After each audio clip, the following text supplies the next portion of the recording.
Hello, ASPN friends and fellow nerve nerds. I wanted to thank Kevin for the opportunity to present a quick video, maybe with some pearls on how to get over your own nerves for public speaking. By no means am I a master at this, but I thought it would be helpful to share the things that I've learned from my mentors. When you're giving a presentation, particularly a scientific paper, think of it as a commercial, not as a comprehensive paper. You want to hit the highlights. You don't need to get into the weeds on the methods, the limitations. You want to make sure that people want to learn more about it. If they have more questions about how you did the study, the validity of your findings, the implications, they will find you and ask you afterwards, or they can read the full paper where you have the chance to do that. And speaking of these very short presentations, make sure that you write these out and practice them. Now, I think it's helpful to write it out and practice it so that way you can stay on script, make sure that you are on time, because nothing annoys your moderators more than if you run way over time. So take the time, just write out a script and practice it. Make sure that you land well under time. And then when you practice it and you script it, you can still be lively and engaging. It doesn't mean that you have to be flat the whole time. But I'll be honest with you, during those 2 to 3 minutes or maybe 5 to 7 minutes when you're giving a brief talk, nobody's really looking at you. They're looking at your slides. So there's a way to make it work well, and there's a way to make sure that you stay on time. So take the extra few minutes ahead of time to write that out and practice it. So hopefully those pearls are helpful. I'm by no means am I an expert at this, but the more that I do, the better I get. So enjoy and good luck. You get at a certain stage where you really enjoy participating, presenting material, especially things that you may have done or that are slightly different than what the common person might be doing. So if we can present a novelty, there's still that enthusiasm that burns in your heart to say, man, this is great to be able to share this. We enjoy the critiques because sometimes you present something new and it's not embraced by everyone from the get-go. Other times it is, and people will give their fair and honest comments to you. And you actually take that back. I often reflect on what I've said as I'm driving home from work. What did I say at that last meeting? Or someone asked a question, and my answer was X, Y, and Z. I don't know if I would have said that again. So you do learn from it, but there's an enthusiasm that drives the creativity, that drives the willingness to get up on stage and at the podium. So almost always, even if I was to be nervous, it goes away very quickly as soon as the talk begins. Hi, this is Ida Fox. I'm here in Miami at the ASPN, and I just wanted to give a couple do's and don'ts for giving talks.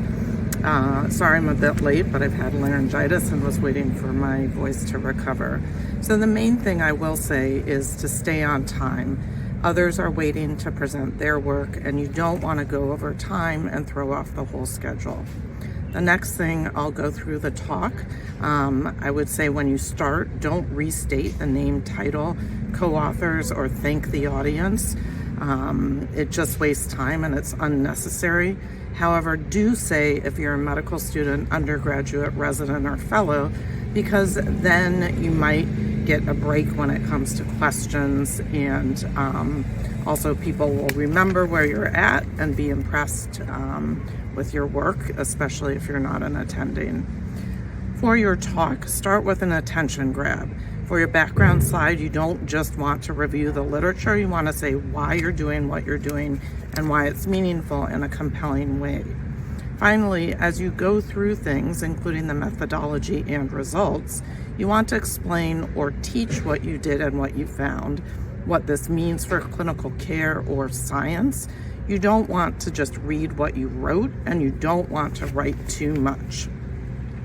I think visuals are important. A picture, graph, or video is worth a lot of complicated words, and you can explain it in your own words, and I'll force you to do that. You need to be careful with animations. They can be really annoying. Same thing with backgrounds. Be careful what you choose and why. And finally, don't be too casual.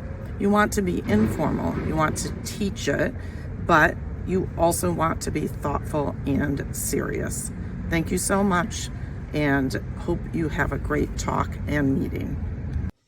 All right, fellow nerve nerds, can't wait to see you soon in Miami. It's going to be a fantastic meeting, and I know we're all going to have a great time there. For those of you who are giving presentations, particularly podium presentations, first of all, congratulations. I can't tell you how huge and impressive the pool of submitted abstracts was this year. So for you to even be selected says a lot about the quality of your work, and you should be incredibly proud. And so please keep that in mind as you're preparing your presentation and walking up to the podium. You should be very, very proud to be in that select few. For those of you who don't have much experience giving podium presentations, I thought I'd share a couple tips. At ASPN, the presentations are relatively short at 3 minutes. And so it's helpful to spend some time thinking about what are the most important points that I want to convey to the audience? How am I going to boil down this immense body of work and everything that I've done into a 3-minute talk that conveys those key points that I want to tell the audience? Don't make too many slides. Don't try to cram too much information on each slide. Don't put yourself in a position where you're having to rush through your talk so that you can finish on time. And most importantly, don't go over. There's nothing more stressful than that. Along those same lines, I think it's helpful, particularly for a 3-minute talk, to make a script and to learn your script and to practice it.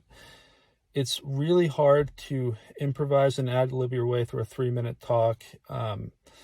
You want to avoid redundancies. You want to have economy in the words that you're using, and you want to just make sure that you say everything and say it the way that you want to say it. And also importantly, if your nerves start to kick in when you're at the podium, it's always nice to have that script to fall back on. And lastly, I think it's important to have the right attitude. Don't let yourself get stressed out. This is supposed to be fun. It's exciting. Again, you were selected to give a podium presentation. That means that your work is so impressive. And at ASPN, we have a small, relatively tight-knit group of people who are all passionate about nerve research and nerve surgery, and we're all like-minded, and it's non-threatening. And so go in there with the right attitude. Be excited and don't be nervous and don't be worried. And I think it's going to help you enjoy the whole experience, and it's going to come through in your talk. So anyways, can't wait to see you guys all there. See you in a couple weeks, and it's going to be great.